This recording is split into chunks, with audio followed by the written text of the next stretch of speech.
Bom, seja muito bem-vindo ao VBMcast. Eu sou Rodrigo de Paula, CEO da VBMC Consultores. A VBMC é uma empresa de consultoria de gestão empresarial com mais de 42 anos de experiência. O nosso enfoque aqui nesse podcast é trazer questões do dia a dia da gestão de empresas de médio porte. A gente vê muitos podcasts focando em empresas de grande porte e a gente quer aqui dar esse enfoque para as empresas que estão nessa jornada de profissionalização, de amadurecimento dos seus rituais de gestão, muitas vezes empresas que são gerenciadas pela própria família. Então, o compromisso nosso aqui é trazer insights de gestão que podem transformar o seu negócio, que você pode implantar imediatamente na sua empresa e gerar bons resultados. A gente sempre vai promover nesses podcasts um bate-papo informal, descontraído. A gente sempre traz empresários e líderes que atuam no dia a dia de empresas de médio porte, como é o caso de hoje também. Sempre fala sobre planejamento, sobre gestão, processos, ferramentas tecnológicas de gestão, pessoas, capacitação de pessoas, liderança, enfim, tudo isso para contribuir com alguns insights que você possa implantar imediatamente na sua empresa ou na sua área. Você que é líder que está nos assistindo, também, claro, pode implantar na sua área. Se esse conteúdo te interessa, não esqueça de nos seguir já, porque futuramente você pode acompanhar aí futuros conteúdos. Hoje a gente tem a honra aí de receber as sócias da Camacho Rocco, a Suzana Rocco e a Flaviane Camacho. E o nosso tema central vai ser especificamente gestão de projetos no segmento de construção civil. A gente vai falar bastante sobre isso. A Camacho Rocco é uma empresa de referência na criação de ambientes e execução de projetos de construção, e elas vão poder explicar melhor isso. Então, Suzana e Flaviane, sejam muito bem-vindas ao VBMcast. Muito obrigado por terem aceitado o nosso convite, é um prazer tê-las conosco. Aqui do meu lado tem o Antônio Arice, meu sócio, CTO da VBMC Consultores, para nos ajudar nessa mediação. Então, vamos começar falando um pouco sobre a Camacho Rocco, né? Queria que vocês nos contassem um pouco da trajetória da Camacho Rocco, né? São 13 anos, né, de história aí, 14. eu acredito. 14 anos. Ah, legal. 14. Então, falar um pouco para o pessoal que está nos assistindo, o que a Camacho Rocco faz, como que a empresa se estabeleceu no cenário da construção civil, enfim. Olá, pessoal. Primeiro agradecer, né, em meu nome, em nome da Flá. Eu sou Suzana Rocco, sou a Rocco da Camacho Rocco. Agradecer à VBMC pelo convite e por todo o suporte e apoio, né, que a gente vem desenvolvendo aí ao longo dos últimos tempos. Sempre muito bom com parceiros tão competentes. Oi, Flaviane Camacho, eu sou a Camacho, da Camacho Rocco. Agradecendo aqui também os meninos, o Rodrigo e o Antônio, pelo convite e por nos atender aí sempre também aí, nos auxiliando aí nesse processo de gestão. Então, a gente está muito feliz de participar desse VBMcast. VBMcast. A Su vai contar um pouquinho da nossa trajetória. E aí a gente vai discorrendo dos assuntos aí ao longo desse bate-papo. A empresa ela tem 14 anos, né? A fundação dela foi em 2011. E ela, ao longo desses anos todos, ela foi mudando um pouco de perfil, assim. Então, eu comecei essencialmente sozinha, mas a Flá se uniu a mim pouquíssimo tempo depois. E rapidamente a gente virou uma dupla e a empresa, assim, não fazia o menor sentido que fosse uma sem a outra, né? Então, eu sou de formação, eu sou publicitária, mas eu comecei a me enveredar pelo caminho de cenografia, de eventos, cenografia, e aí eu tinha um desconforto da parte de desmontar a cenografia. Cenografia é uma coisa muito bonita, muito interessante, mas ela dura muito pouco, né? Não importa muito o que você está fazendo ali, mas aquilo, eu brinco, você pode pendurar um quadro com fita crepe, porque ele não tem que ficar lá, né, durante muito tempo. Ele é um clique, um close. Isso me incomodava. E eu tinha esse desejo de criar, de materializar sonhos, né? E eu acho que a cenografia despertou isso em mim, me fez entender o que eu gostava mesmo de fazer. Traduzir, que é uma coisa que vem muito da publicidade, né? Traduzir um desejo e materializá-lo. Seja numa demanda, que é o caso da publicidade, né? Num produto, numa peça, ou num projeto, que é o caso da arquitetura e do design de interiores. E a gente entender isso depois, essencialmente também na engenharia, né? Que é a área da FLA, muito mais do que minha. E então, rapidamente a empresa entrou com o propósito de criar ambientes que traduzem o sonho das pessoas, mas que unem funcionalidade, estética e viabilidade. E isso é um grande desafio no mercado, porque é um mercado que é muito clandestino, né? É muito pouco regulamentado e que meio vale tudo. Então, você fazer um trabalho correto, com processos, não é fácil. Então, a nossa jornada ela é uma jornada de muito aprendizado, de muito esforço, e aí eu sublinho o esforço da FLA, porque eu tenho essa alma publicitária e eu sou mais para o lado criativo e tal, e a FLA ela é uma pessoa muito, muito, muito focada nos processos, muito focada na gestão. A gente, conversando, estudando aqui para o podcast, cruzou com uma frase que é: a gestão é a ponte entre a ideia e a execução final. E eu não posso, assim, eu não poderia ter, assim, uma pessoa melhor ao meu lado do que a Flá, porque ela é a pessoa que materializa esta ponte, assim, o lado engenheiro dela vai até aí, né? Então, ela também é designer de interiores, então ela também tem esse olhar estético, mas ela é engenheira civil. Então, a gente passou a ser um escritório que une tudo isso que eu falei, né, de ter a estética, a funcionalidade, a execução de obras, a gestão. Por quê? Porque somos designers, temos arquitetos e fazemos projetos de arquitetura, e também somos essencialmente uma construtora para executar com maestria aquilo que a gente projeta e aquilo que o cliente sonha. Legal, muito bom. Quer falar, Flaviane?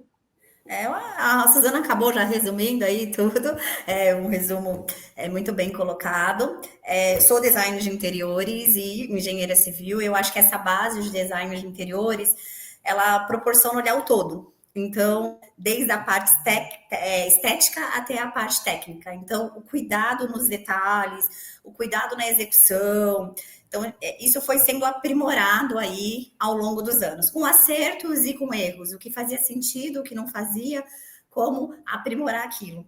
E ao longo dessa trajetória, e de 14 anos, no início dessa trajetória, a construção civil, a arquitetura, na parte voltada para reforma e execução, ela é um universo muito masculinizado. Então, a gente teve alguns desafios no início de empresa, ao início de carreira, e ao longo desses anos a gente foi adaptando, desenvolvendo e mostrando a força aí, a nossa força como mulher nesse universo. E foi cada vez mais trazendo novas soluções para o dia a dia, porque eu acho que antes de mais nada, assim, o legal de tudo isso, posso dizer dessa maneira, é conseguir solucionar problemas, solucionar coisas não resolvidas e deixar aí o cliente feliz com esse resultado. Então, não é só a estética, é fazer com que a estética também seja funcional. Acho que é isso o resumo de tudo. Legal. E assim, aproveitando que você está com a palavra, né? O que a Camacho, para ficar claro assim para quem está nos escutando, né? O que a Camacho Rocco faz hoje, né? Qual que é porque o segmento de construção civil, quando a gente fala, ele é bem amplo, né? Qual que é o core hoje da Camacho Rocco? Isso. A Camacho Rocco, ela tem 3 braços dentro da empresa, desde uma parte de desenvolvimento de projetos próprios e execução também desses projetos. A gente tem uma equipe civil que foi formada ao longo desses anos. Tem uma segunda parte, que é a segunda parte construtora, onde a gente consegue aí atender arquitetos parceiros que trazem os seus projetos para que a gente consiga executar essa obra, né? Legal. Então, a gente tem essa parceria junto aos nossos arquitetos parceiros e também tem um braço de consultoria, um braço que a gente ajuda de vistoria técnica. Um cliente nos contata, que está recebendo a chave de um apartamento, ele quer um olhar mais criterioso para essa entrega. Então, ele pode contar com a gente também com isso. Eu vou fechar um exclusive de uma construtora e estou com dúvida em acabamentos, qualidade desses materiais, o que eu posso fechar, o que eu não posso fechar, e também conta aí com o nosso expertise nesse acompanhamento. Ah, legal.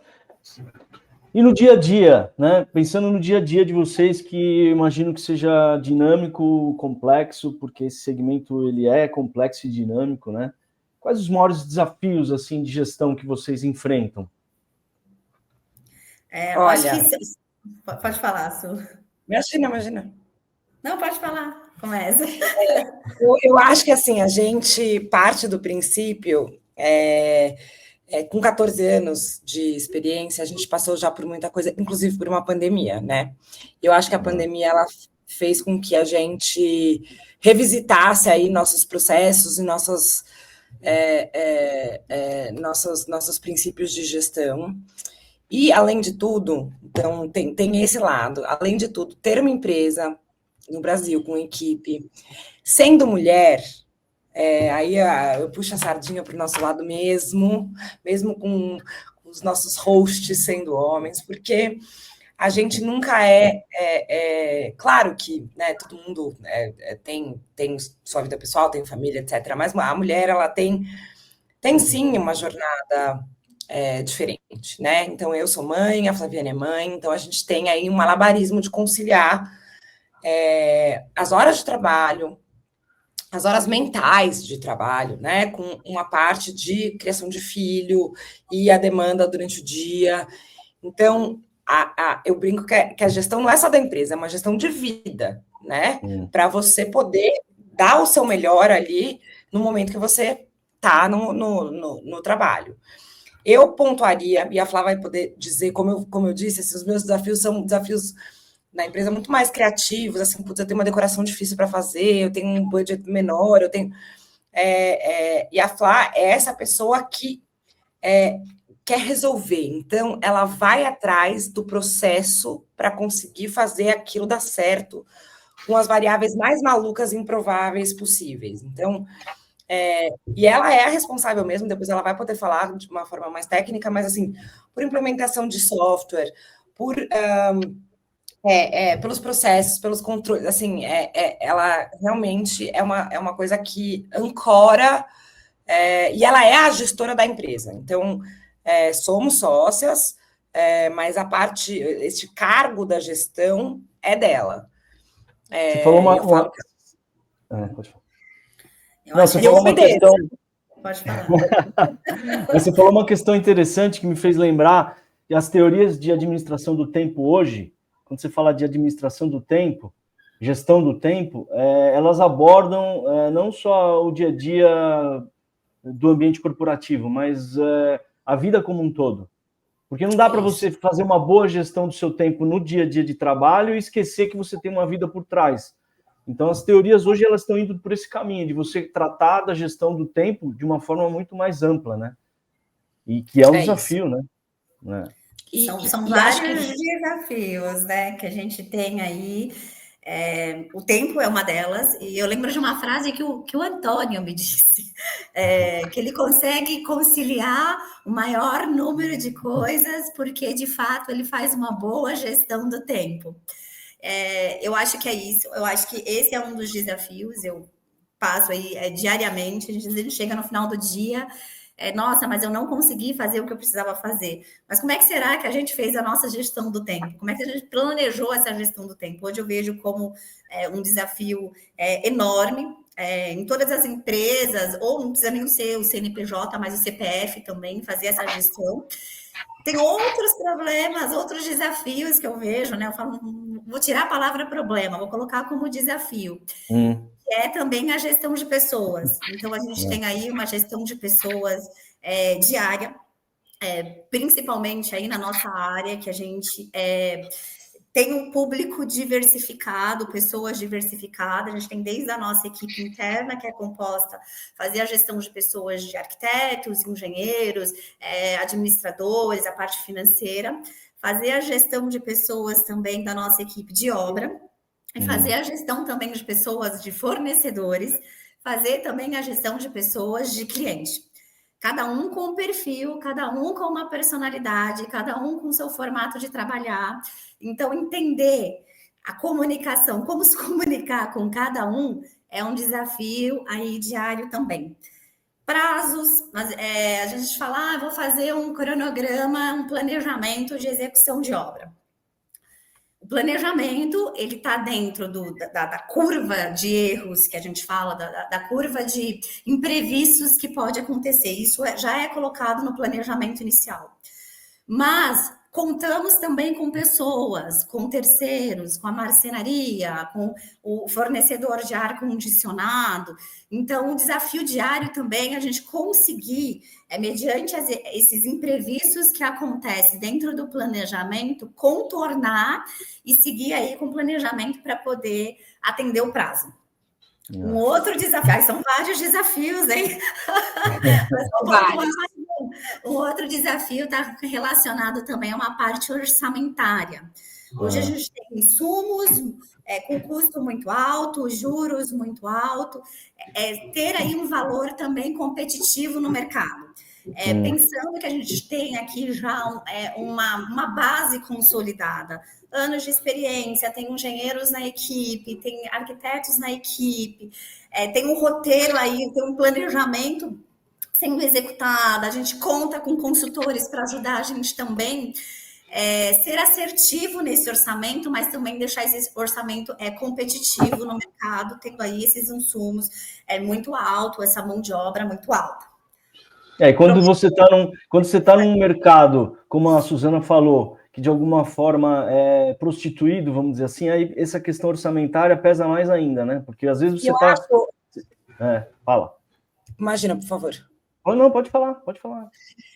Eu ia complementar isso que você está dizendo mesmo, que a Flá está dizendo, que assim, eu acho que tem uma diferença muito grande no nosso trabalho, e é um desafio do nosso mercado, que é essa questão do preço e do valor, né? Acho que para todo mundo, um pouco, mas quem está prestando serviço de alto padrão, você precisa conseguir comunicar tudo isso que a Flaviane pontuou, e que eu também já tinha dito, quer dizer, toda essa diferença, né? O que nos diferencia desse mercado que é tão clandestino? Do Zezinho da esquina, que pega ali 2, 3 pedreiros que moram ali perto dele e vão fazer a sua obra por empreita, e aí fala que quer receber por semana, recebe a primeira, recebe a segunda, some com o seu dinheiro e nunca mais aparece, faz uma besteira maluca, dá um pega fogo. Quer dizer, o que nos diferencia dele? Óbvio, tem uma parte tangível muito simples, né? A pessoa percebe já na comunicação, no material gráfico, na proposta, com quem ela teve ali um primeiro contato. Mas você tem que explicar que a profissionalização do serviço que você está prestando, então é isso, tudo, né? O escritório, o sistema, a consultoria, o onboarding geral do cliente, tudo isso tem um custo, né? E se você vai comparar o tio Zezinho com a gente vai ser caro, mas a gente não está falando de preço, a gente está falando de valor. Qual é o valor do serviço que a gente presta para esses clientes? Fazer essa comunicação para o cliente, então alinhar essa expectativa do que o cliente sonhou, o que ele quer, o que ele espera receber, porque ele quer pagar. Isso também eu acho que é um grande desafio. Então, assim, de tudo que a Flá falou, eu acho que a gente tem assim, uma lista que de desafios assim, importantes, né? É isso, coordenar as equipes, alinhar as expectativas dos clientes de prazo e orçamento, e gerir um setor com muitas variáveis, que tem os fornecedores, que tem clima, que tem legislação, que tem um monte de coisas, e fazer isso de uma forma que você consiga viver. Então, assim, por exemplo, a minha coisa com a Flaviane sempre Flaviane, isso pode ficar para amanhã, sabe? Porque ela tem essa angústia de querer resolver tudo. E a minha é conciliar porque a Flá é muito focada, ela vai para o escritório todos os dias e tal. Eu já trabalho remoto, então eu entro e saio do modo trabalho várias vezes durante o dia. Então também o meu esforço é voltar e me concentrar. Então, eu acho que os principais desafios são esses. Eu sei que ela quer falar do último desafio aí, se eu não me engano.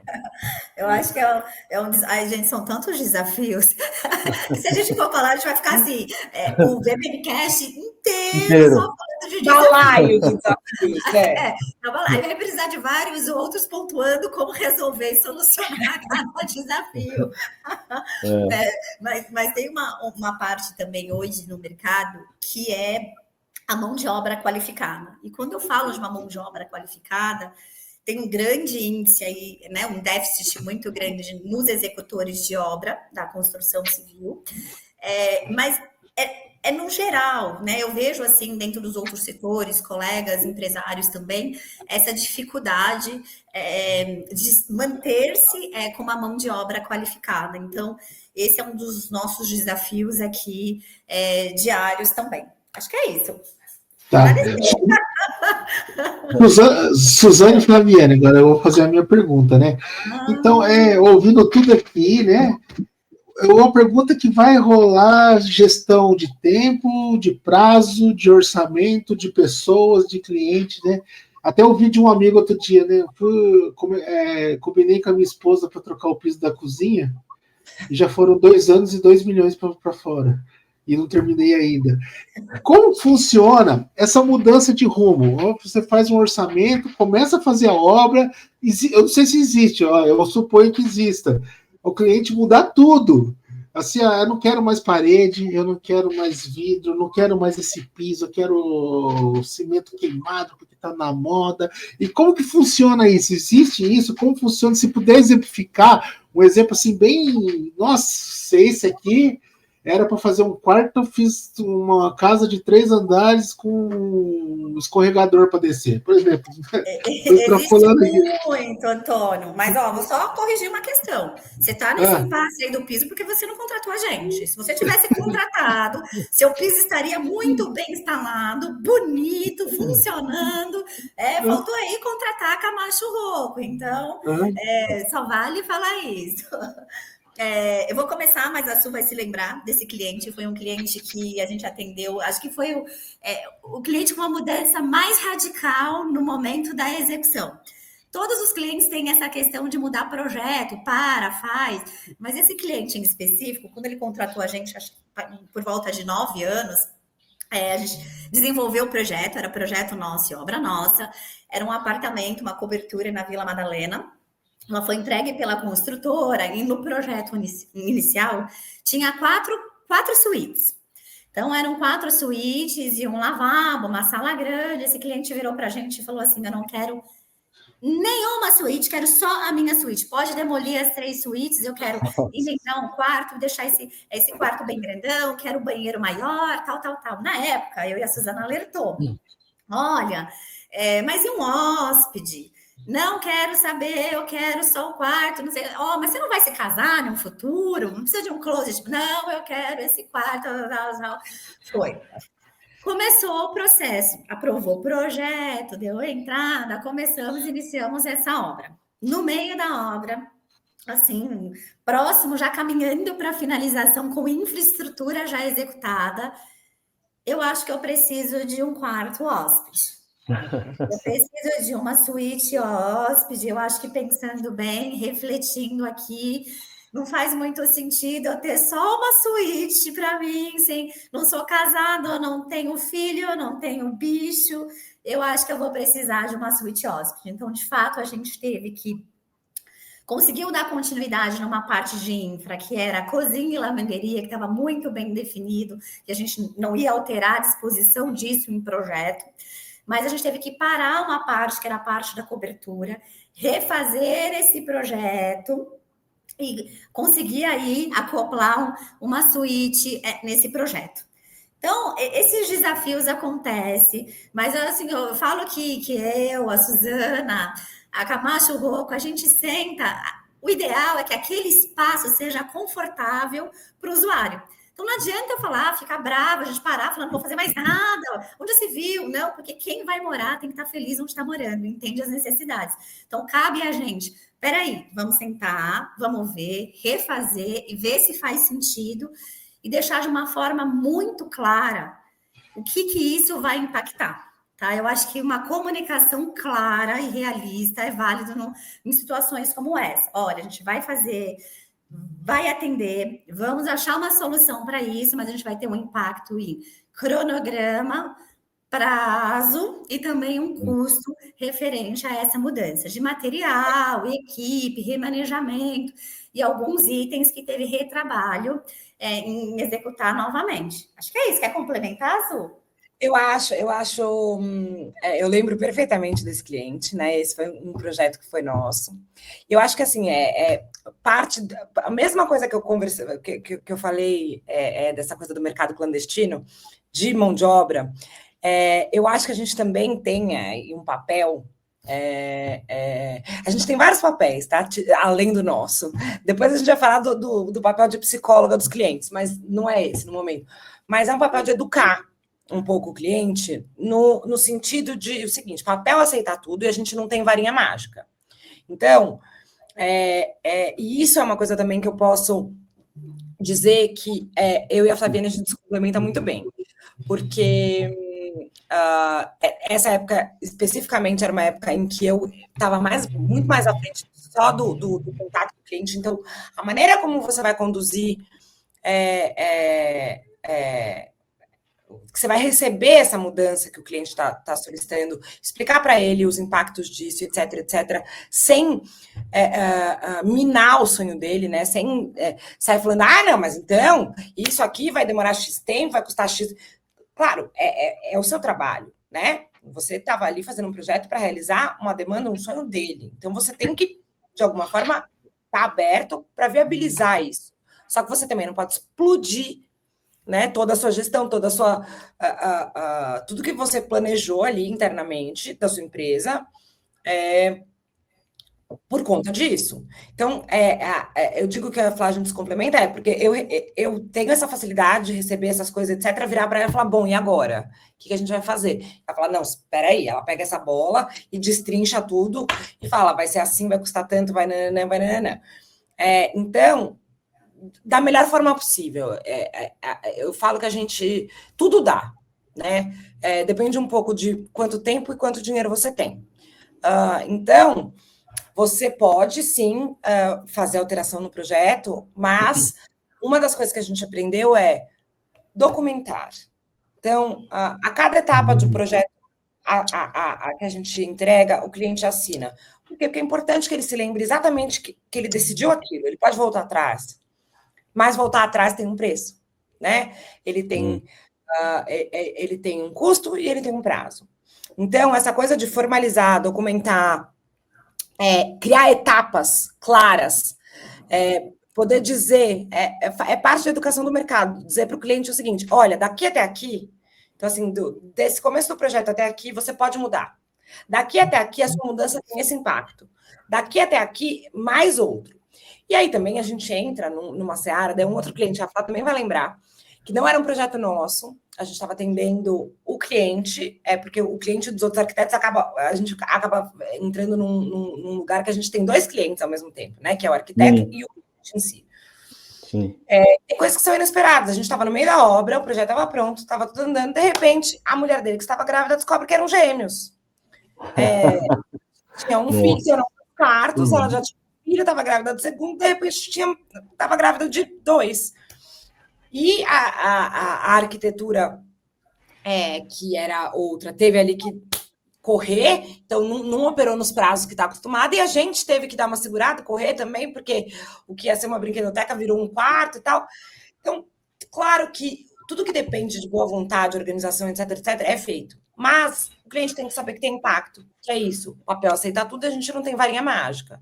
Né? Não adianta ele ficar cabreiro de arcar com as consequências daquilo que ele decide, muda, etc. Eu acho que isso também é uma parte uma parte importante. A gente pode até falar disso um pouco mais para frente, que essa parte dos processos, até da integração digital, né, de você mostrar as etapas para esse cliente do que está acontecendo, ele ter a sensação de controle do que está acontecendo, ele não está tipo, mas eu não sabia que estava nessa fase. Não, você sabia, está aqui, está documentado, está assinado, você pode entrar aqui nesse aplicativo. Isso tudo vai tangibilizando para ele o impacto das decisões que ele toma e o momento que ele faz isso. Então, seria legal se vocês... eu queria que vocês falassem como que vocês gerenciam, né, essa etapa, essa etapa desde o início do projeto até a fase de acabamento, entrega, que tem a ver com isso que o Antônio falou, né, que faz parte de você gerenciar esses potenciais imprevistos que acontecem, pode acontecer, né? E como que vocês fazem isso? Como que vocês gerenciam todo esse processo? Vou explicar rapidamente, mas só terminando o tópico anterior, esses 2 clientes que foram episódios mais macros, a gente atende eles até hoje, tá? Então, vai fazer 9 anos que aconteceu, quase 9 anos o primeiro episódio. Eu lembro perfeitamente porque eu estava grávida e minha filha tem 8 anos. Então, foi no meio da gestação, muda tudo. Então, lembra aí o prazo, minha filha está caminhando para os 9. Então, a gente atende esses clientes até hoje. O pai dos gêmeos, inclusive, falei com ele essa semana. Então, acho que tem uma parte de assistência aos nossos clientes, né? Ele me ligou para falar de uma porta e eu super atendi, peguei, vou te ajudar a resolver, vou te indicar aqui uma pessoa que vai solucionar. Então, esse contato com o cliente, acho que faz parte do que a gente faz também, tá? A gente resolve o problema de uma forma aí clara e continua aí fidelizando esse cliente com a gente, que eu acho que é isso que é importante, né? Deixar o cliente feliz aí em todo o processo. Até porque esses três, os gêmeos e mais esse, em algum momento vão ganhar apartamento, entendeu? E aí a gente vai... Acho que é importante criar laços aí também de amizade e atenção. A gente gerencia a obra e todos os nossos processos internos em alguns formatos, tá? Desde uma parte de planejamento, que é o preparativo para a obra. Fechamos um projeto. Vou falar agora um pouquinho relacionado à obra. Fechamos um projeto. Passa por uma questão de sistema, parte administrativa, coleta de dados. Isso chega para a engenharia. A nossa engenharia desenvolve um planejamento usando o MS Project, tá? Que a gente consegue ali, através do gráfico de Gantt, acompanhar essa obra. Possíveis atrasos, imprevistos, onde pode ter aí interferência de fornecedores, onde os 2 fornecedores têm que trabalhar junto. Então, tudo isso é feito aí no NS Project, tá? Apresentado para o cliente também, ele vai sendo aí acompanhado ao longo da obra. Tem os relatórios também semanais e um acompanhamento fotográfico que a gente usa um outro app, que é um app próprio para construção civil, que nesse app a gente consegue montar esse diário de obra, que são as fotos do que está acontecendo, criar notas também de definições em reunião junto ao cliente na própria obra, e aí o relatório semanal também de evolução. Por que eu acho de suma importância esse aplicativo e o relatório? Mas já tem o cronograma. O cronograma, ele é macro, ele prevê aí o início, o fim, ele tem uma complexidade aí de interpretação, e que às vezes o cliente ele não consegue visualizar aí de forma clara. Então, esse diário de obra que acontece semanalmente nesse app, ele conta de uma forma mais simples de entendimento. O que aconteceu, o que vai acontecer, em que status que está o nosso cronograma. Então, isso vai sendo aí atualizado semanalmente. Tem toda a nossa parte também isso vai até ao longo da obra. Tem toda a nossa parte de projeto também hoje, que a gente já usa a tecnologia BIM.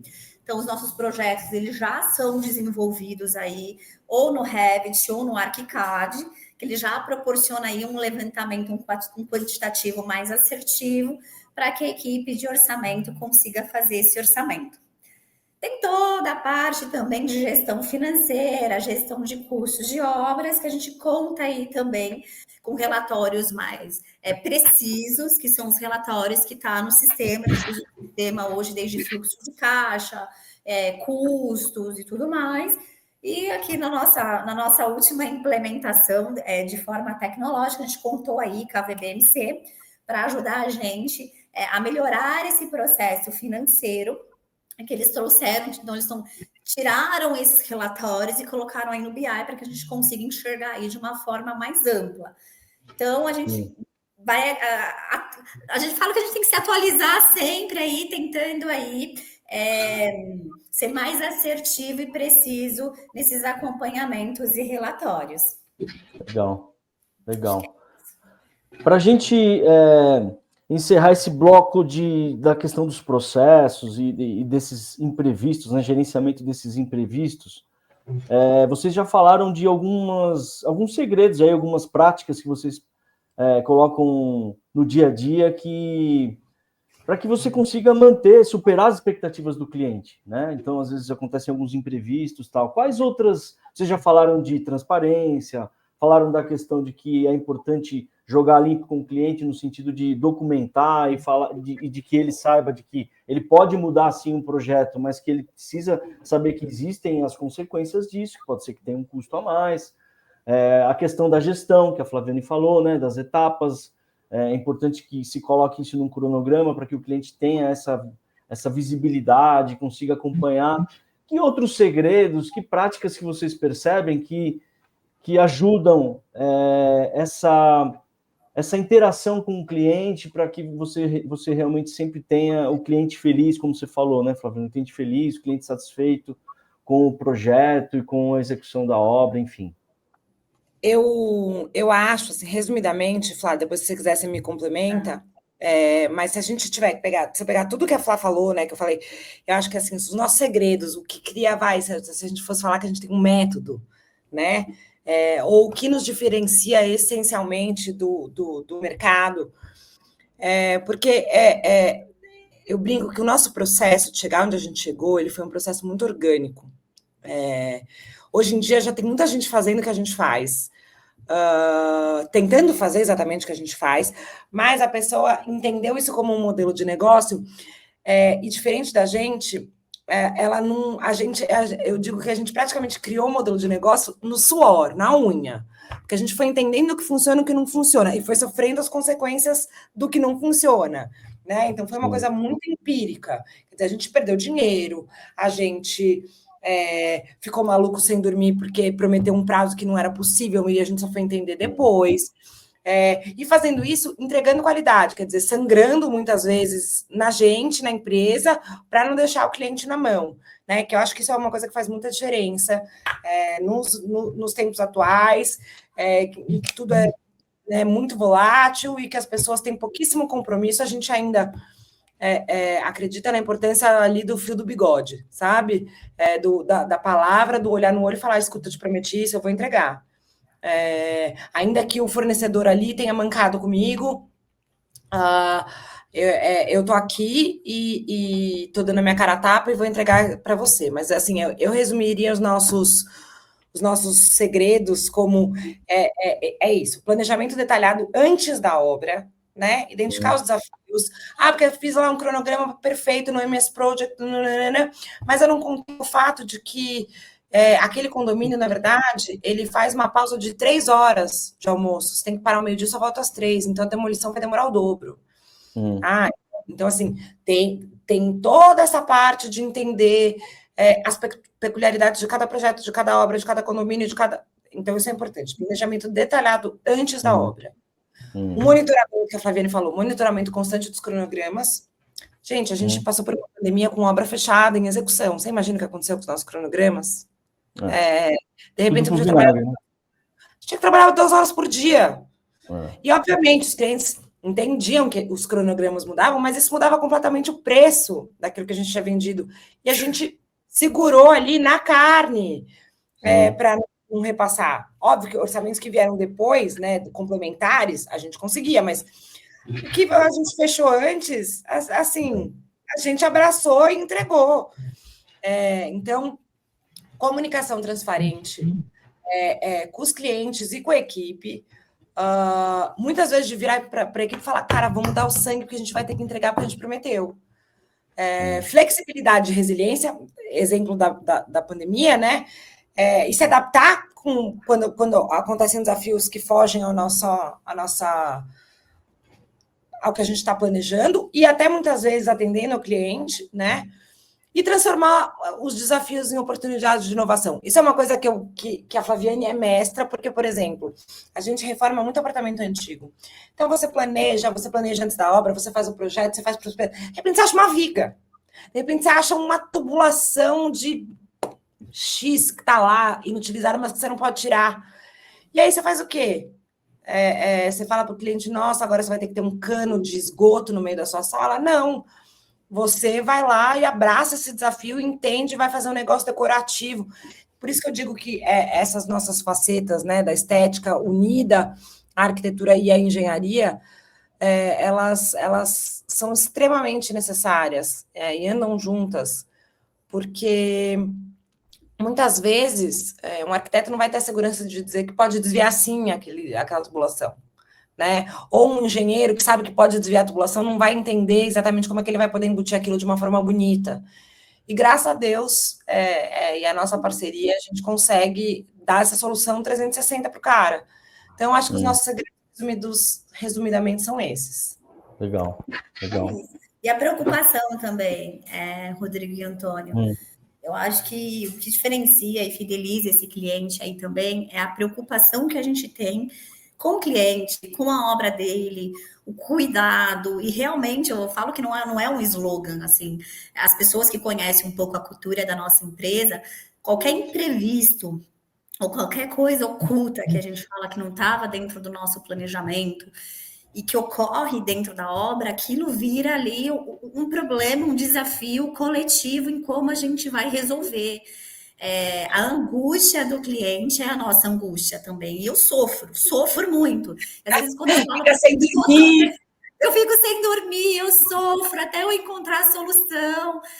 Eu sofro. É como se aquele sofrimento fosse o meu sofrimento. Fosse sofrimento, então eu sofro até eu resolver.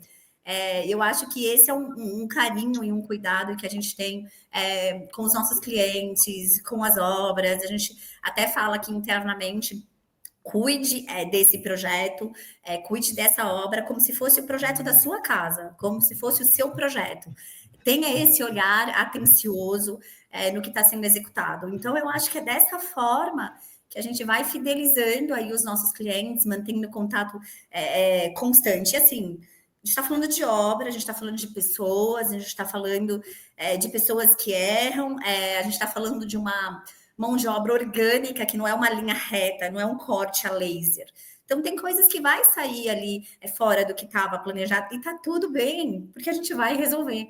Então, eu acho que uma forma que a gente tem de manter sempre os clientes com a gente vai resolver. Então, existe sim o início da obra, existe o durante a obra e existe também o pós-obra.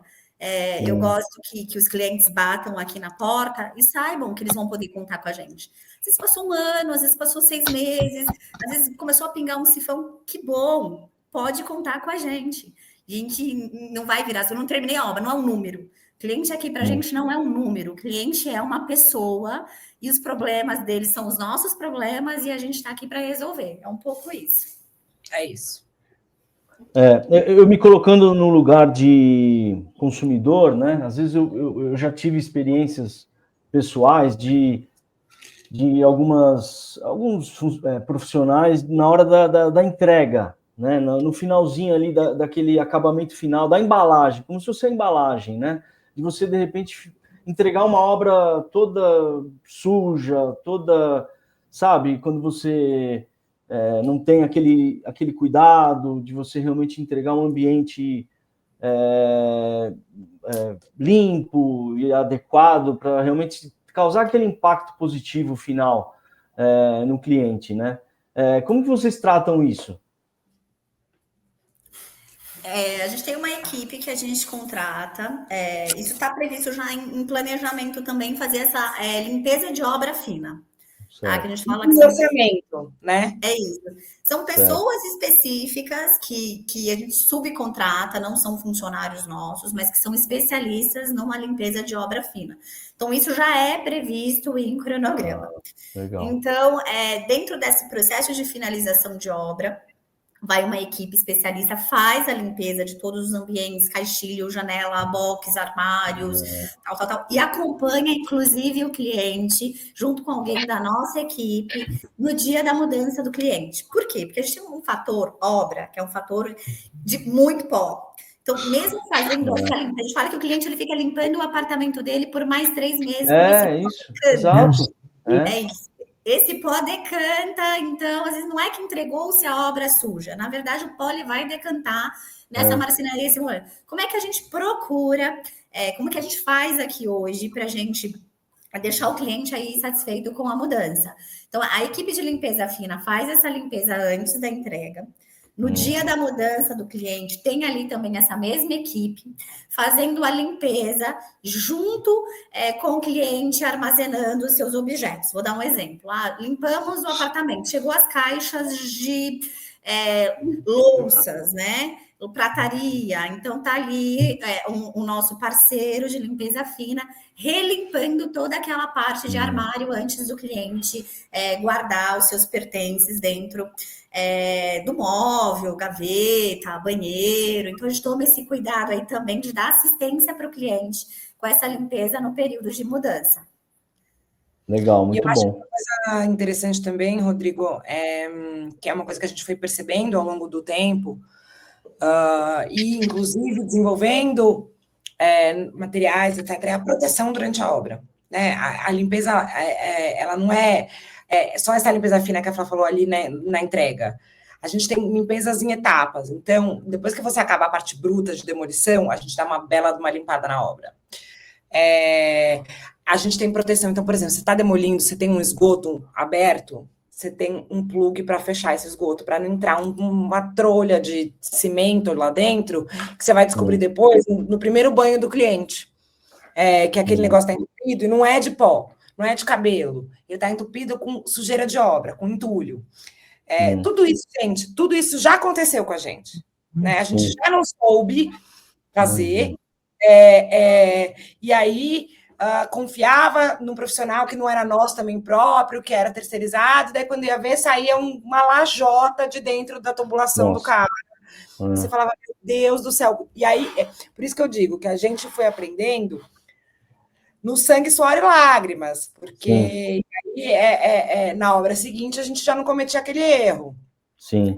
E a tecnologia também, né? Hoje a gente pode contar aí, as empresas, elas começaram a desenvolver produtos próprios para cada tipo de proteção, que não tinha antes no mercado. Então, foi entendendo a necessidade disso.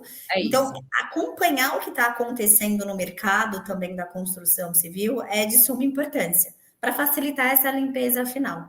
É isso, você tem hoje em dia proteção específica para espelho, para quina, para você não, na hora da mudança, você não quebrar a quina ali da pintura, para vidro, para caixilho, para maçaneta, assim, e a gente, além de tudo, compra um monte de papelão, um monte de coisa para proteger ali hall de elevador, para não sujar o elevador do cara.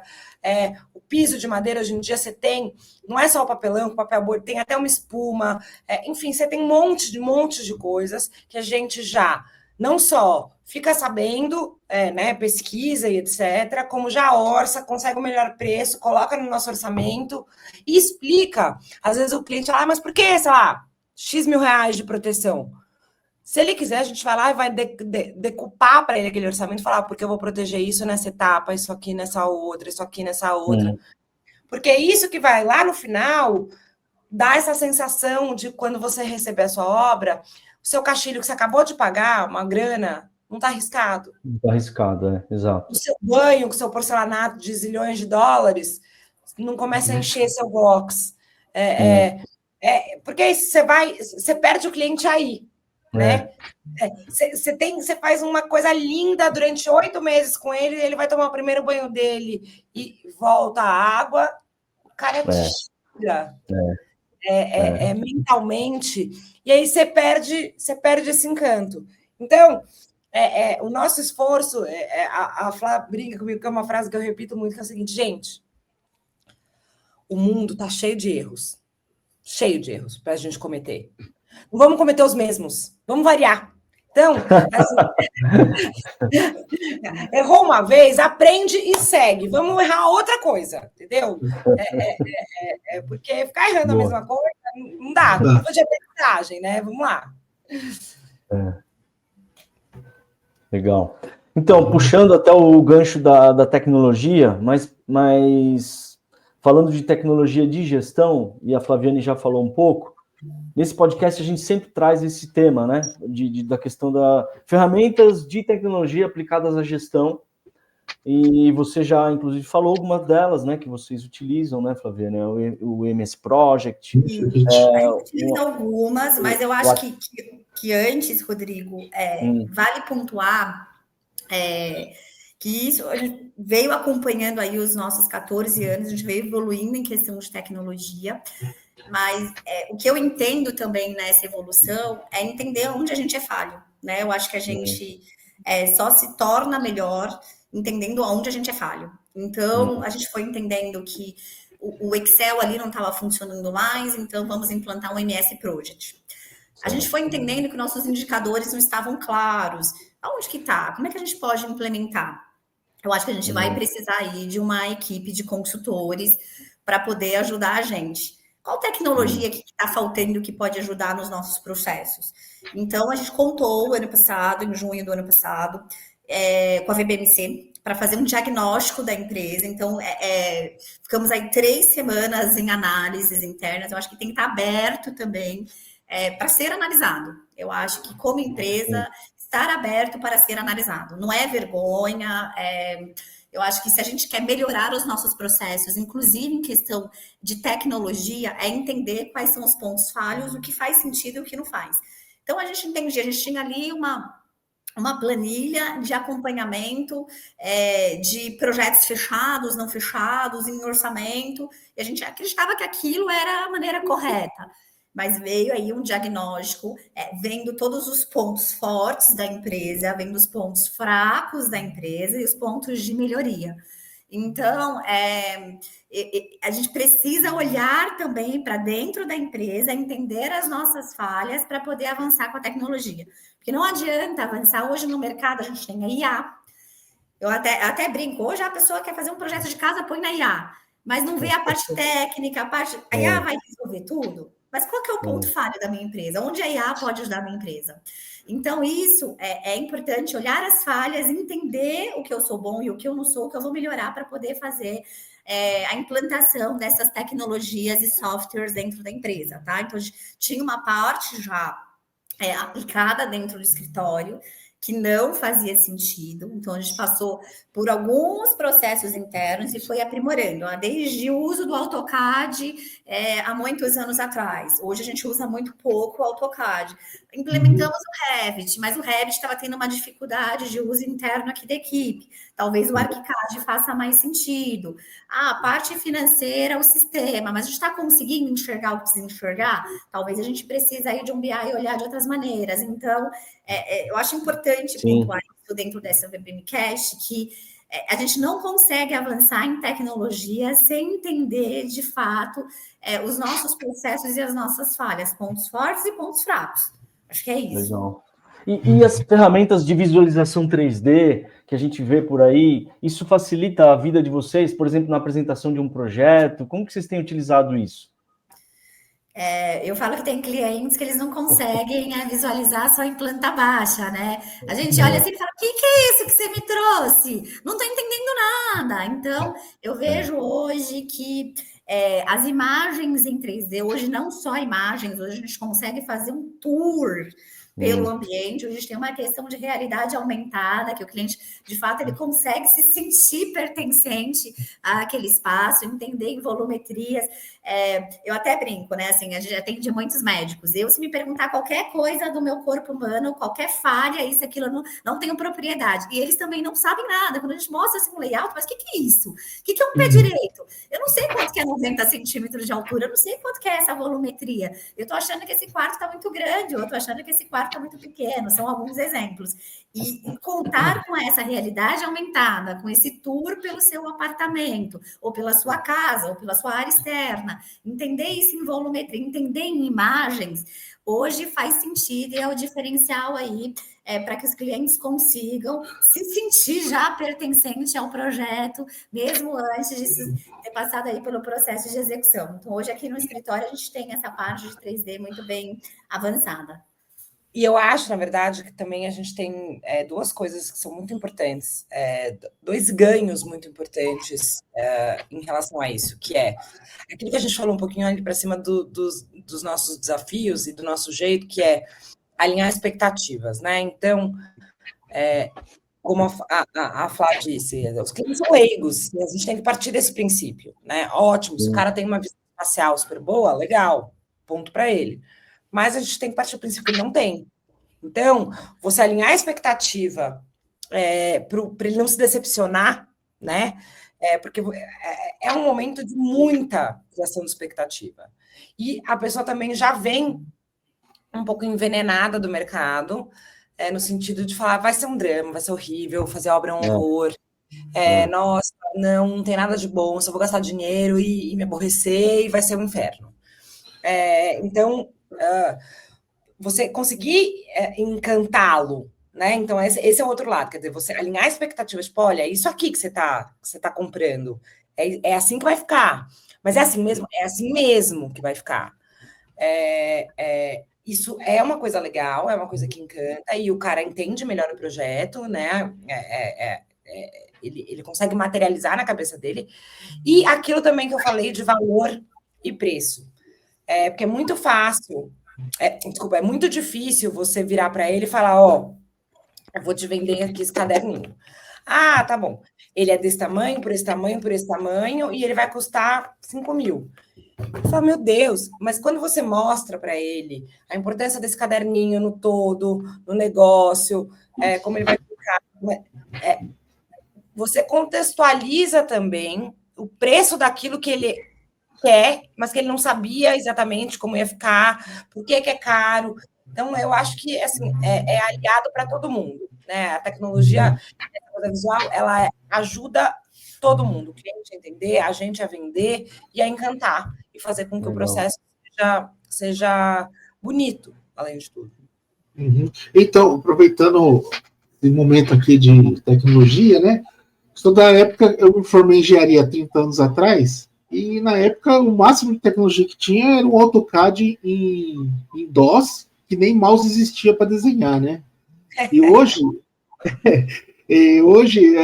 os cálculos, né? Eu acho que tudo que eu aprendi, eu usava tabelas para calcular, né, estruturas, cargas, né? E não precisa de mais nada. Hoje, um software já dá tudo isso, né? E o emprego dessas tecnologias hoje, por exemplo, vocês conseguem ter softwares, por exemplo, quero comprar um terreno. Vocês conseguem indicar para mim um terreno?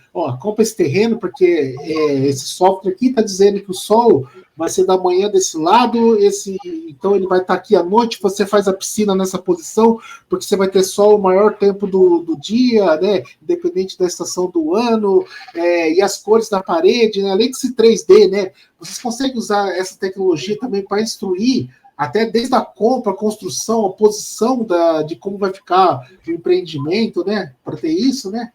Como funciona isso hoje? Ô, Antônio, eu tenho certeza, antes de começar, que você é o profissional que porque você aprendeu dessa maneira, tá? Eu acho que por trás da tecnologia, a gente tem que ter desenhado e calculado muito. Eu lembro que eu falo que eu sou do jeito que sou hoje, tão fissurada em milímetros, porque eu tive uma professora na minha época que eu tinha que desenhar com escalímetro, e ela olhava 2 milímetros fora. Então, eu falo que desde a parte de desenho técnico na faculdade, a parte de cálculos de vigas, pilar, não era software, era ali um papel ao maço, para quem não lembra, são tipo 2 sulfites, como se fosse grampeado, frente e verso, para calcular uma viga. Então, eu acho que hoje tem essa questão da tecnologia, mas você tem que entender, né, o que está acontecendo ali por trás dessa tecnologia. Antigamente usava-se e usa ainda hoje, a gente conta com a bússola para poder fazer essa análise aí do estudo de sol e poder indicar. É que hoje a gente coloca no software já as coordenadas do sol e ele já te dá aí o melhor posicionamento de janela, abertura de vão, ventilação. Então a gente conta com a tecnologia. Mas antes de mais nada, é importante entender aí também a bússola, o sentido do sol, onde nasce, onde se põe, qual é a melhor posição de janela antes da gente partir aí para o software. Mas hoje a gente tem software sim que ajuda a gente nessa análise. Legal. E a questão das tendências, gente? O que vocês percebem no mercado, né? No mercado de arquitetura, engenharia? Eu, por exemplo, tenho visto muito a questão da sustentabilidade também sendo tratada muito em algumas empresas, por algumas empresas do segmento, a questão de novos materiais. Vocês já falaram alguma coisa de novos produtos que contribuem muito, né? Novas tecnologias que contribuem muito na limpeza da obra, mas o que vocês estão percebendo em termos de tendência desse mercado? Eu acho que a sustentabilidade é uma tendência real e tem que ser uma preocupação também real.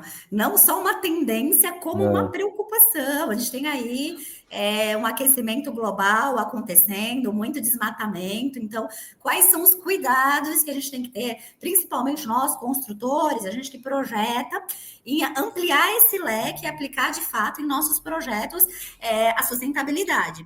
Hoje, nos projetos e execução de retrofit, dentro da nossa categoria, o que a gente pode fazer, o que a gente faz de fato, indica aí os clientes dentro dos nossos projetos, é fazer reaproveitamento de materiais.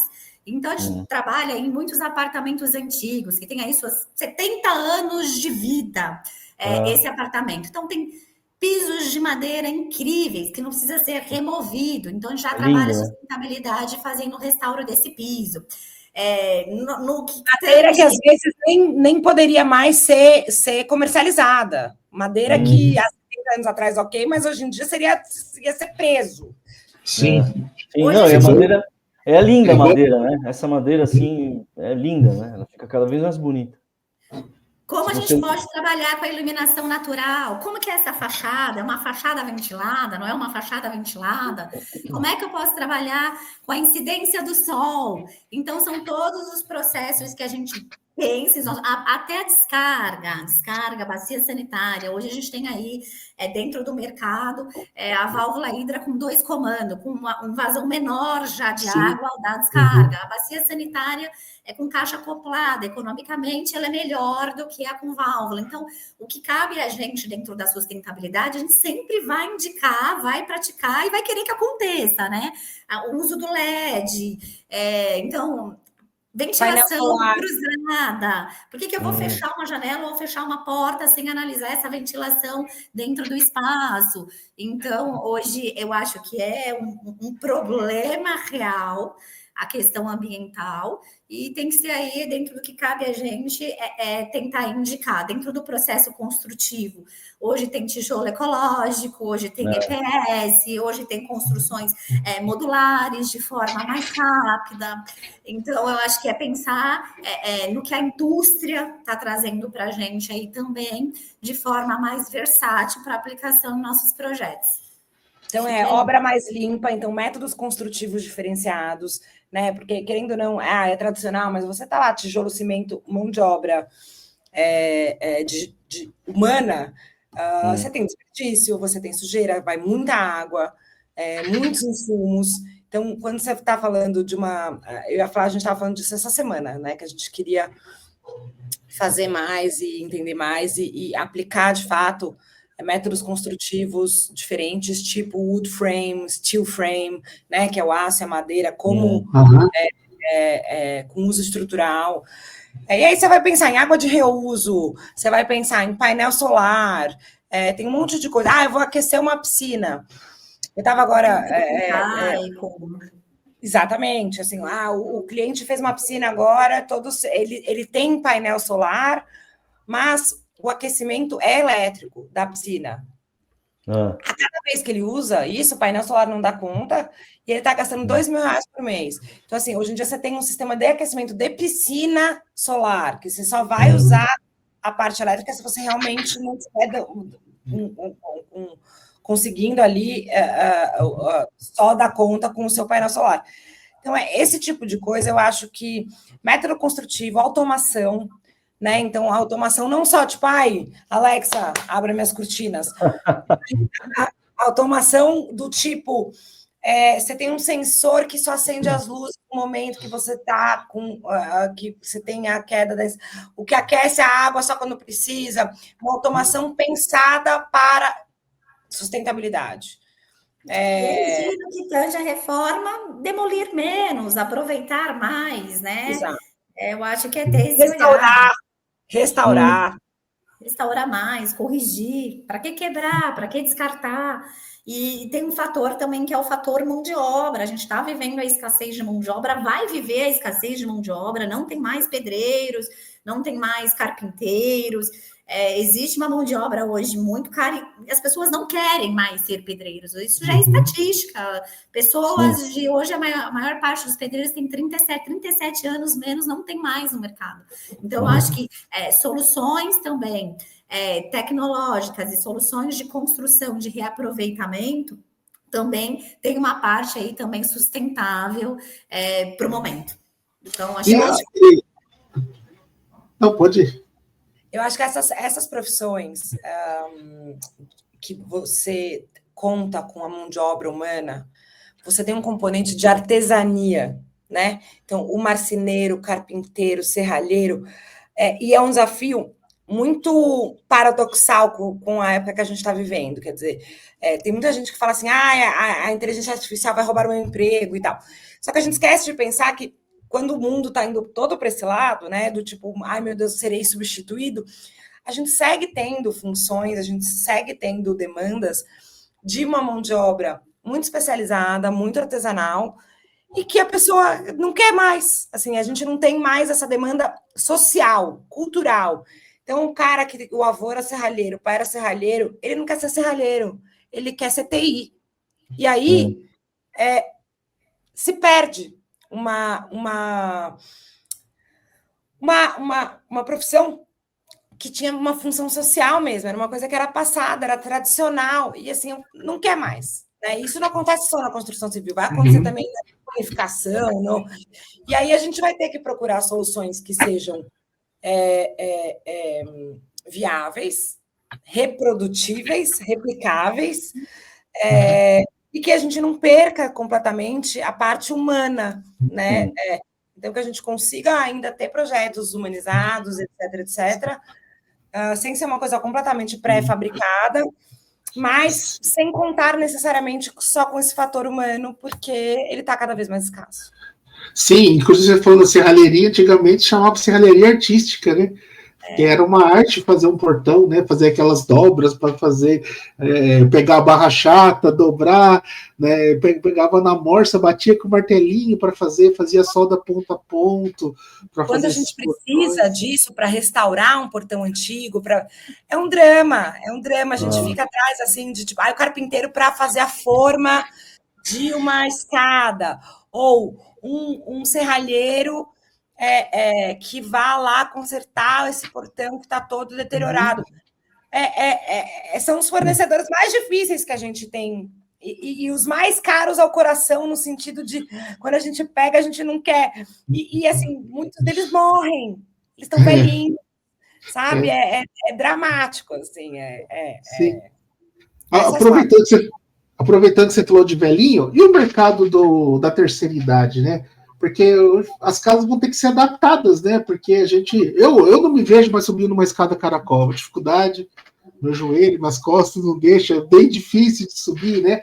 Então as casas vão ter que ser adaptadas, né? Colocar as barras em banheiros, né? As portas, muitas casas, as portas não passam uma cadeira de roda, né? E a gente sabe disso, né?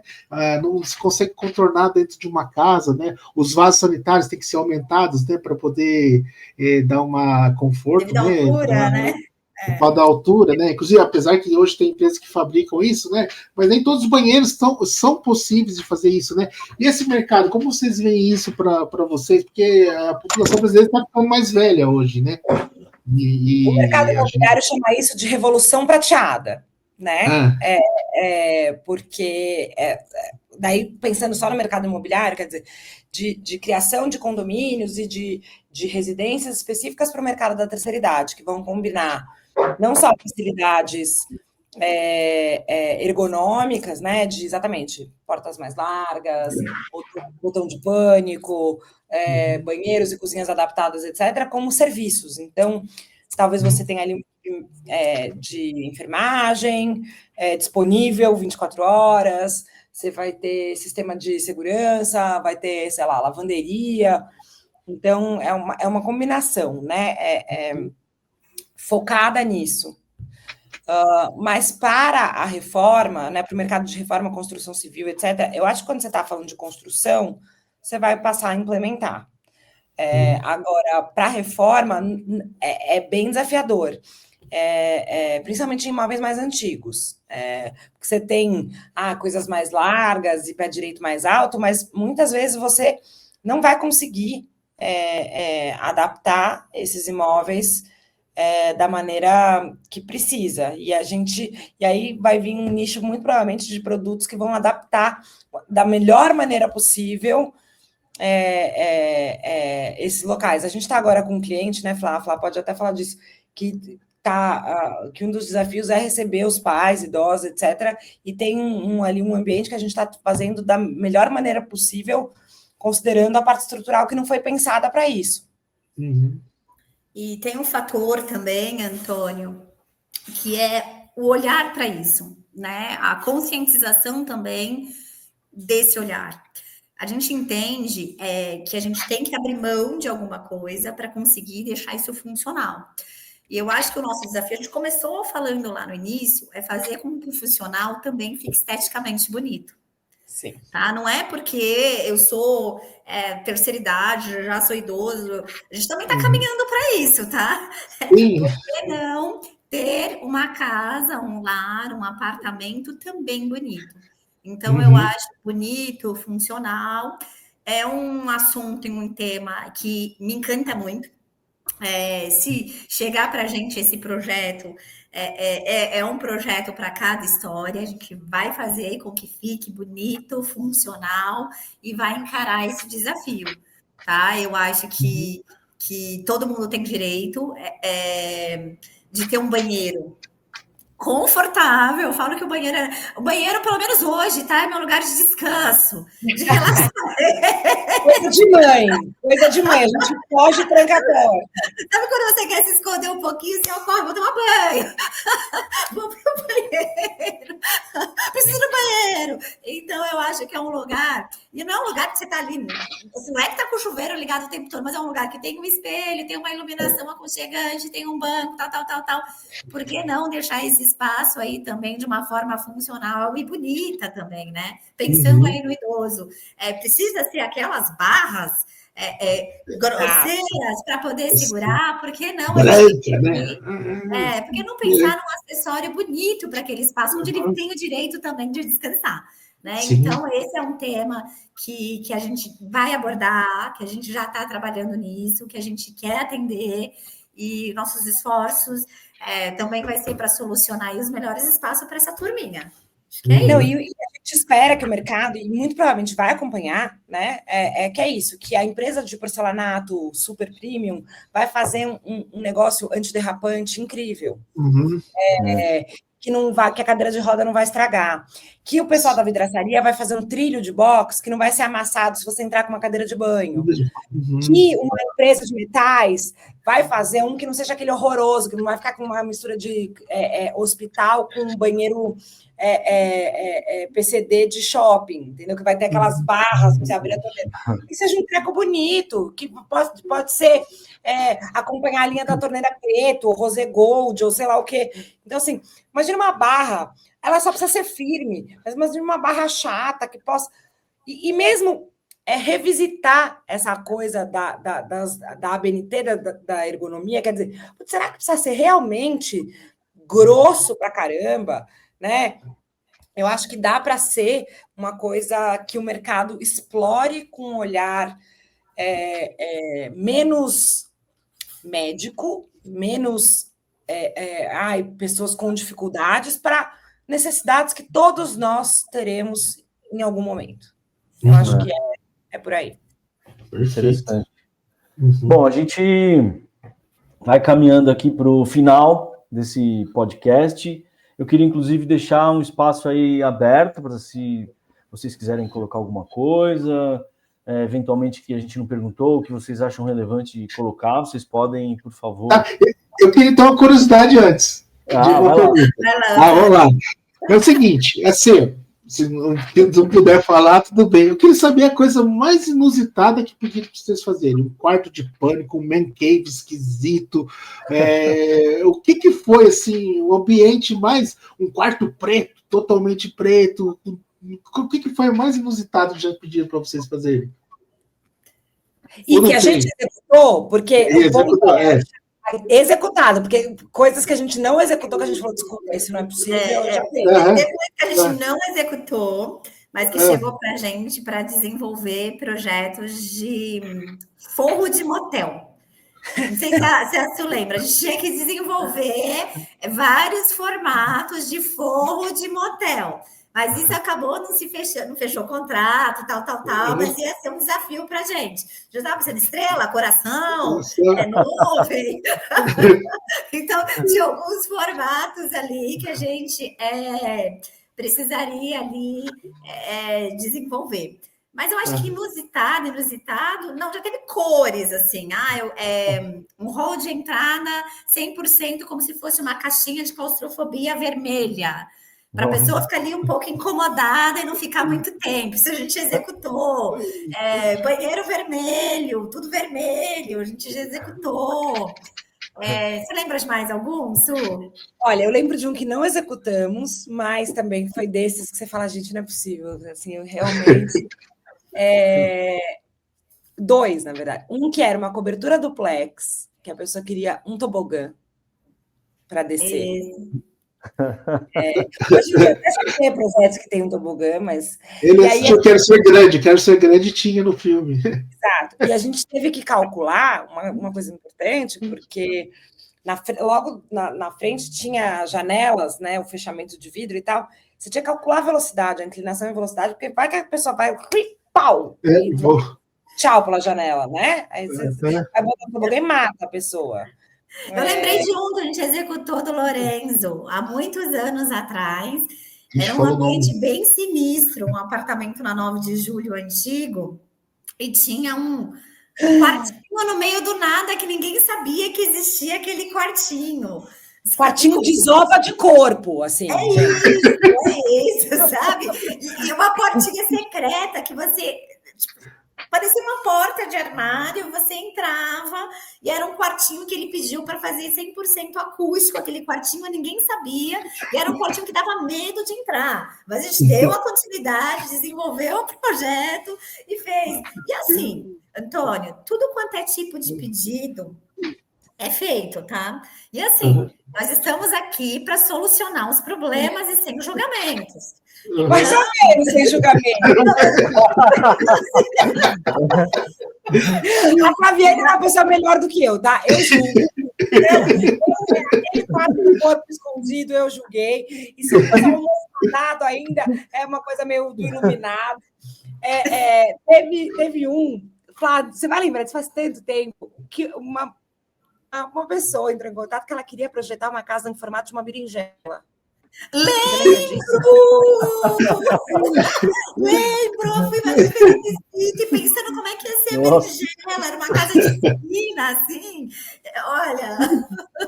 Gente, mas você quer uma coisa meio estilizada, tipo aquele prédio de Londres, que é não, quero que... Falei, cara, ela quer uma casa do Bob Esponja, sabe? Tipo, uma abacaxi. Não, era uma berinjela que saiu umas folhas. Esquisitíssima. Muito. E outras coisas também, assim, eu não julgo, mas, assim, se tem uma coisa minha, é a verdade, Antônio. Acho que os meninos, você já me conhece um pouquinho. A Priscila, essa semana, uma cliente nossa, você não tá gostando, né, Flá? a Flaviane não consegue enganar. Se gosta muito, a gente vai seguir. Eu não consigo. Se eu não tô gostando, se eu tô achando muito inusitado, assim, a pessoa já verifica. Mas a ideia é resolver um problema. Se ela estiver feliz com a berinjela, vamos seguir com a berinjela. Quem vai viver na casa é berinjela. O que a gente vai fazer? Deixar a berinjela bonita, né? Então vamos fazer a berinjela com um formato bonito. A Flá, a cara dela denuncia ela completamente, se ela tá gostando. Ela não sabe mentir, ela detesta mentir. Então, isso é uma coisa que os clientes já podem, porque é a cara de pau que sou eu. E daí tem umas coisas assim divertidas, curiosas.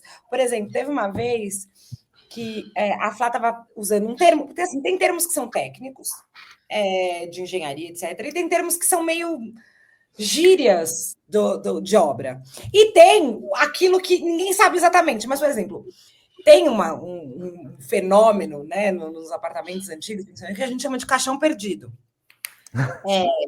Que é quando você tem ali um vão que está cheio de alguma coisa, pode ser de entulho, pode ser vários, e que você não precisa entrar no vizinho de baixo, você tem um caixão perdido, você consegue mudar uma tubulação, você consegue acessar. Vocês acharam um caixão na minha casa? É isso, tem um caixão enterrado na minha casa. Pessoas por causa do caixão perdido. Então, a gente, assim, sempre vai ter histórias divertidas. De espírito, então. Gente, história de espírito. Os nossos engenheiros, às vezes, como a gente retrofita muito, reforma muitas coisas muito antigas, às vezes estou com medo. Eu escutei um barulho, mandou eu sair, eu não entro aqui, eu não entro mais nesse apartamento. Então, além do treinamento, eu tenho que dar um treinamento espiritual. Eu tenho que dar um treinamento. Eu não fico nesse apartamento sozinho, manda alguém vir aqui junto, esse apartamento é mal assombrado. Não, tem tudo. Tem cliente que fala, já falou assim pra gente, lembra do cal, Su? Passa cal nas paredes, porque para tirar os espíritos que está dentro desse apartamento. Vai lá e passa cal em tudo antes de começar a reforma. Então, se a gente sentar aqui, Antônio, tem história de tudo, história de espírito, tem loucuras criativas. Não, gente, nesse mundo que a gente está vivendo, muito maluco, né? Muito cheio de coisas. Assim, a gente está lidando com pessoas, né? Da nossa mão de obra, são pessoas muito tradicionais e muitas vezes pessoas muito simples. Então é isso, tem medo de fantasma mesmo. Outra coisa, um desafio, isso é uma curiosidade. Muito simples, né, Su? Porque a gente tem um arquiteto parceiro nosso, que a gente fez uma obra recente, e ele ia no apartamento à noite, ficar analisando como que a luz de fora entrava dentro. Foi um projeto em parceria com a gente, execução nossa. E aí ele falou assim, escutou o espírito falar assim para ele, sai agora. E aí ele começou a falar com o espírito lá. Ele falou assim, não vou sair não. Você tá achando que quer que eu saia? Você tá mandando embora? Eu vou continuar aqui. Então, rola essas coisas, sabe, Antônio? Antônio e Rodrigo, rola essas coisas. A gente, às vezes, tem também um processo, não tem esses, claro, mas tem, assim, de instrução e educação que não tem nada a ver com o ofício. Então, por exemplo, uma coisa que acontece agora mais recentemente... a gente tem projetos de casais homoafetivos. Então, é a senhora e a senhora X. O senhor... Você tem que falar para o pedreiro. Escuta, aqui vai chegar o marido e o marido, a esposa e a esposa. Eu não quero caras e bocas, eu não quero isso. E eles também... E daí a gente fala, nossa, vai ser um problema, né? Vamos falar... Eles são muito mais modernos do que a gente pensa. Lembra da peça íntima que achou dentro do banheiro? Tem isso. Eu não vou nem falar o que eles acharam lá. Aí começou. Eu não vou encostar, chutei que achei uma macumba. Eu não importa. Como é que deixou isso aqui? Que bando tirar para eu poder colocar? Então rola umas coisas dessas aí engraçadas na obra, nos bastidores, assim. Mas é muito divertido. É o que torna tudo mais divertido também, né? A obra é um serviço pesado, então tem que ter graça também em executar. É isso. Sensacional. Não imaginei que tivesse tanta coisa assim. Mas depois dos bastidores, quando acabar, eu conto o que eles acharam. Mas eu acho assim, de mensagem final, eu acho que assim, dizer que é um mercado difícil. Continua sendo, mesmo depois de 14 anos. Acho que agora, eu brinco que quando a gente começa a desvendar, né, os segredos, tudo muda. A gente estava conversando essa semana de que a gente vai ter que se Reinventar. porque é isso, porque agora muita gente está fazendo o que a gente faz, porque entendeu que, putz, dá para ganhar dinheiro, dá para... e são pessoas que já vão chegar sentando na janelinha do trem, que não vão passar por todo o perrengue que a gente passou. Mas que também vão entender rapidinho que tem dificuldades ali que ninguém espera, entendeu? Porque chegar onde a gente chegou, com mais de 400 obras, sem nenhum processo, sem nenhum reclamamento, não é fácil. Não é fácil. Tem a ver não só com competência, como com honestidade, né? E transparência. E isso é uma coisa que tem cada vez menos, não só no nosso mercado, né? Mas geral. Então, eu acho que isso é uma coisa... não dá para parar no tempo, a gente tem que se reinventar, a gente tem que seguir o mercado, a gente tem que seguir as tendências, a gente tem que trabalhar com amor, a gente não pode esquecer que existe uma vida, né, e o equilíbrio disso. E tem uma frase que a gente estava vendo, eu falei, né, que a gente estava estudando para o podcast, e uma frase que apareceu que a gestão não é apenas controlar as etapas, ela é cuidar para que o sonho do cliente chegue intacto no final. E eu acho que é isso, é esse compromisso, sabe? Eu acho que mais do que fazer projeto, fazer obra, a gente assume um compromisso com o sonho de alguém, e é um compromisso muito grande. Então, muito bom. Fazer isso com amor e fazer isso com responsabilidade é muito legal. E eu, graças a Deus, posso contar com a melhor sócia do mundo, entendeu? Que me completa, que a gente está junta. Eu falo que, hoje em dia, ela e a minha babá realmente são as pessoas que eu não abro mão. Meu marido que se cuide, entendeu? Porque são as duas pessoas que eu preciso para viver. Então, é isso. Eu acho que a mensagem que fica é essa, de trabalho duro e não se acomodar. Muito bom. Eu vou complementar, complementando realmente. Eu acho que ter uma cultura colaborativa também dentro da empresa ajuda muito. Hoje a gente tem funcionários, desde a obra até funcionários internos, que tem essa cultura colaborativa de se ajudar. A empresa, ela não é uma linha reta. Então, ela tem os seus altos e os seus baixos. Esse é o que eu falo que é um desafio. Eu sofro e me torturo. E a gente tem aquela equipe colaborativa que vem, ajuda. Preciso ajudar no outro setor dentro da empresa. Ajuda dentro desse setor da empresa.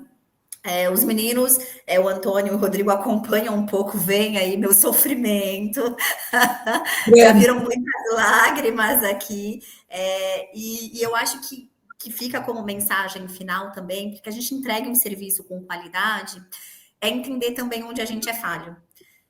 Ao longo desses 14 anos, foi de muito aprendizado. Isso não funcionou. O que eu preciso fazer para que isso funcione? Então, implementar, treinar a equipe, aprimorar os seus processos, qualificá-los, qualificar a equipe, e dessa forma a gente vai contornando e solucionando ponto a ponto do que funciona e do que não funciona. E ter o cliente como prioridade da operação. Ter o cliente sempre como prioridade da operação, tentar de fato resolver, solucionar os problemas, que eu acho que isso é a base de qualquer escritório.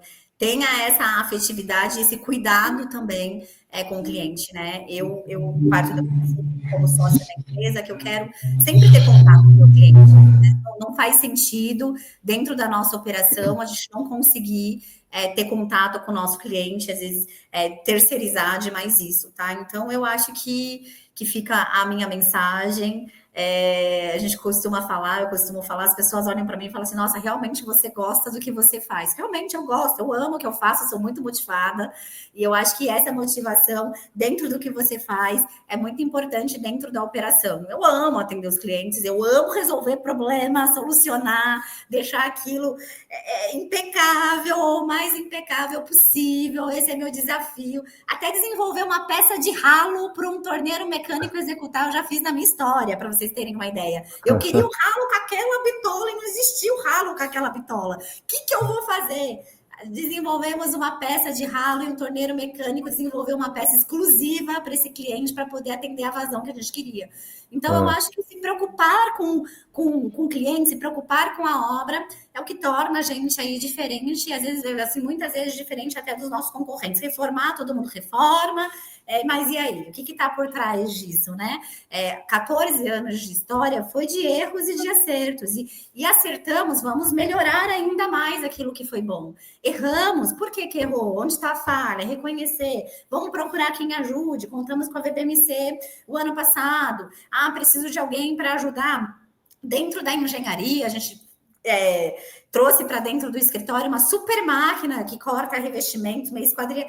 Quem que pode ajudar a nossa equipe a usar essa máquina? Procurar ajuda. Não adianta eu ter aqui um avião e não ter quem consiga executar isso. Então, tá preocupada aí também sempre em melhorar os processos, sempre trazendo novidade, inovação e identificando as falhas para poder saná-las. Acho que é isso.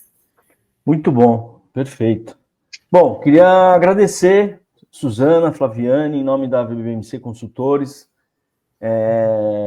por vocês terem participado. Foi uma aula aqui que a gente teve, insights que eu tenho certeza que vão ser muito valiosos para quem assiste, que está interessado em ter alguns insights para aplicar na empresa de médio porte, esse que é o enfoque aqui desse podcast.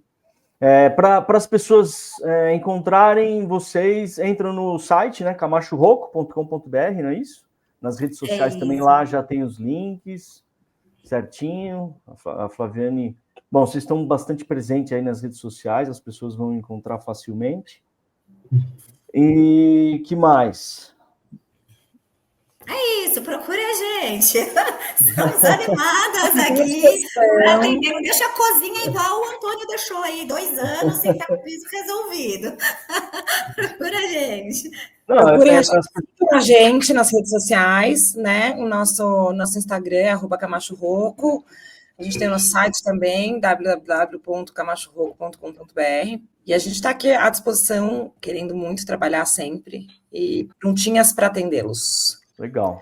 Bom, para quem acompanhou essa conversa até aqui, não esqueça de nos seguir, porque você vai ter a oportunidade de acompanhar momentos como esse, né, de insights valiosos de gestão. Também uma outra dica, se você tem interesse em assuntos de gestão, em treinamento, a gente tem a nossa plataforma de treinamentos de gestão, a VBM College, vbmcollege.com.br. Você pode se cadastrar lá e ter acesso a alguns treinamentos de gestão gratuitamente. Muito obrigado a todos e até o próximo VBM Cast.